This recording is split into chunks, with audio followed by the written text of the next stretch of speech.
বিকাল হয়ে গেল আর আম্মুকে বললাম, আম্মু খুব মন চাচ্ছে একটু মোমো বানিয়ে দিবে। তো যেই বলা সেই কাজ।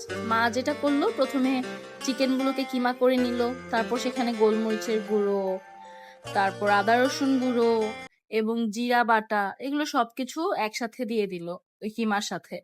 তারপর সেখানে হচ্ছে পাশে একটি পাত্রতে পেঁয়াজ কুচি, মরিচ কুচি, এগুলো সবকিছু এই মাংসের যে কিমাটা আছে এটার সাথে ভালোভাবে দিয়ে দিল। এবং অবশ্যই খেয়াল রাখতে হবে কুচিগুলো যাতে একদম মিহি করে হয়, আদারওয়াইজ আপনি যখন খাবেন তখন এটা আসলে আপনি যে প্রপার স্বাদটা সেটা পাবেন না। একদম মিহি করে কেটে নিয়ে তারপর এগুলোকে ভালো করে মেখে নিতে হবে। একদম সুন্দরভাবে মেখে নিতে হবে যাতে প্রতিটা মশলা মাংসের ভিতরে একদম ঢুকে যায়। ঠিক আছে, এভাবে মেখে রেখে একটু কিছুক্ষণ রেখে দিবেন, তাহলে মাংসতে যে এর ফাঁকেই হচ্ছে সসটা বানিয়ে ফেললো, যেটার জন্য হচ্ছে মরিচ গুঁড়ো করে তার সাথে তিল মিশিয়ে দিতে হবে।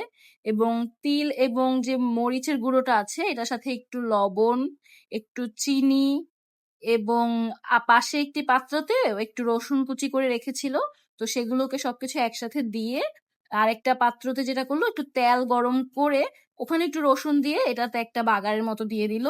তারপর মনে হচ্ছিল তেল একটু কম হয়ে গেছে, তো আবারও তেল গরম করে এনে আবারও হচ্ছে গিয়ে ভালো করে দিয়ে, এখন যখন এটা একটা মোটামুটি একটা সুন্দর একটা স্মুথ মনে হবে যে হয়ে যাচ্ছে পেস্টের মতো, তখন হচ্ছে আপনি এখানে সয়া সস ঢালবেন।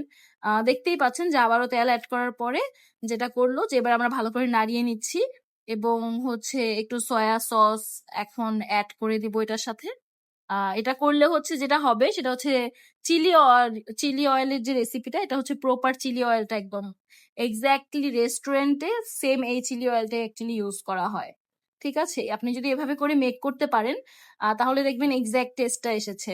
আর যদি আপনি এটার সাথে একটু টেস্টিং সল্ট দিয়ে দেন, সবাই টেস্টিং সল্ট খায় না বিকজ টেস্টিং সল্ট আসলে হেলথের জন্য ভালো না, বাট যেহেতু প্রতিদিন এই ধরনের রেসিপি হয় না, তাই একটু টেস্টিং সল্ট ইউজ করা হয়েছিল। লাইক তাহলে একদম একুরেট রেস্টুরেন্টে যে ফ্লেভারটা, এক্সাক্ট সেম ইয়ামচার যে ফ্লেভার সেটাই পাওয়া যাবে। সো এই তো আমাদের চিলি অয়েল রেডি হয়ে গেছে and it was so delicious, so tempering, I can't say it in words. And rather than that আমরা হচ্ছে মোমো শিট গুলো বানিয়ে ফেলেছিলাম, সেখানে আমরা ঝগড়া করছিলাম। অ্যান্ড আমার ছোট ভাই বলছিল ওর মোমোটা বেশি সুন্দর হয়েছে, হ্যাঁ একটা আমি বানিয়েছিলাম, আমি বলছিলাম আমারটা। তো যাই হোক, এভাবে করে আমরা মোমো করে সেগুলোকে আমরা হচ্ছে স্টিমারে দিয়ে দিই, অ্যান্ড মোমোটা যখন স্টিম হয়ে যায় দেখুন কি সুন্দর কালারটা হয়েছে। অ্যান্ড ট্রাস্ট মি, চিলি অয়েলটা যখন এটার উপর দেওয়া হয়েছে, and whenever we tried this, it was so yummy and delicious.